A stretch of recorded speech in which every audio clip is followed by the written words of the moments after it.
আমরা আর কোনো দুর্নীতিবাজদের বরদাস্ত করব না, আর কোনো লুটেরার চক্রকে লুটপাট করে খেতে দিব না। আমাদের মানচিত্র নিয়ে কেউ ক্ষতবিক্ষত করুক, এটা আমরা আর মেনে নেব না। সোমবার রাতে দোহার উপজেলার মাহমুদপুর ইউনিয়নের ২ নং ওয়ার্ডে ডাক্তার মোক্তার খানের বাড়িতে ঢাকা ১ আসনের জামায়াতের নির্বাচনী উঠান বৈঠকে প্রার্থী ব্যারিস্টার নজরুল ইসলাম এসব কথা বলেন। এ সময় তিনি আরও বলেন, সেই আধিপত্য শক্তি আমাদেরকে আর তাবেদার বানাতে পারবে না। আমরা কারো কাছে আমাদের মাথা নত করব না। আমরা চোখে চোখ রেখে কথা বলতে শিখেছি।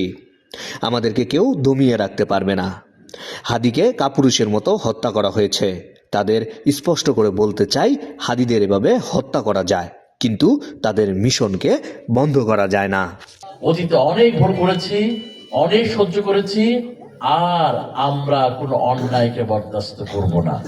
আমরা আর কোনো দুর্নীতিবাজদেরকে বরদাস্ত করব না। আমরা আর কোনো লুটেরা চক্রকে বাংলাদেশকে লুটপাট করে খেতে সেই সুযোগটা আমরা দিব না। আমার মানচিত্র নিয়ে কেউ ক্ষতবিক্ষত করুক, সেইটা আমরা মেনে নিব না। এই মানচিত্রকে আমরা খামচে ধরার কোনো সুযোগ দিব না। কোনো তাবেদার, কোনো সেই আধিপত্যবাদী শক্তি আমাদেরকে আর তাবেদার বানাতে পারবে না। আমরা কারো কাছে আমাদের মাথা নত করব না। আমরা চোখে চোখ রেখে কথা বলতে শিখেছি। আমাদেরকে কেউ দমিয়ে রাখতে পারবে না। এই দেশের সন্তানেরা সেই হাদির মতো ইনসাফের জন্য, শান্তির জন্য বাংলাদেশকে একটা সুষম সুন্দর দেশ হিসেবে দেখার স্বপ্নে জীবন দিতে পারে, রক্ত দিতে পারে, সেই হাদিদের কেউ এই জমিন আর পরাজিত করতে পারবে না। আজকে হাদি রক্ত দেওয়া হয়েছে, তাকে কাপুরুষের মতো হত্যা করা হয়েছে।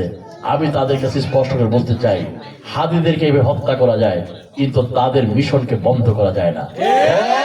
তাদের রক্ত থেকে, এক হাদি রক্ত থেকে বাংলাদেশের আজকে লক্ষ লক্ষ হাদি জন্ম নিয়েছে।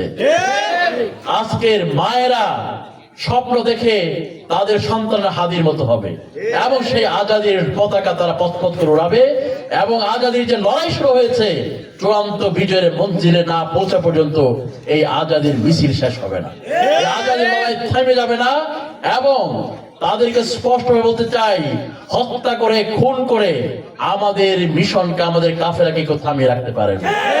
পুরো হত্যা, নৈরাজ্য করে, খুন করে আমাদের চেতনা আগুনকে কেউ নিভিয়ে দিতে পারবে না। ইনশাআল্লাহ আমাদের যে লড়াই, মুক্তির লড়াই, আজাদির লড়াই, বাংলাদেশকে একটা সুন্দর শান্তিপূর্ণ দেশে পরিণত করার লড়াই, ইনসাফ প্রতিষ্ঠার যে লড়াই, সেই লড়াই প্রয়োজনে কিয়ামত পর্যন্ত চলবে।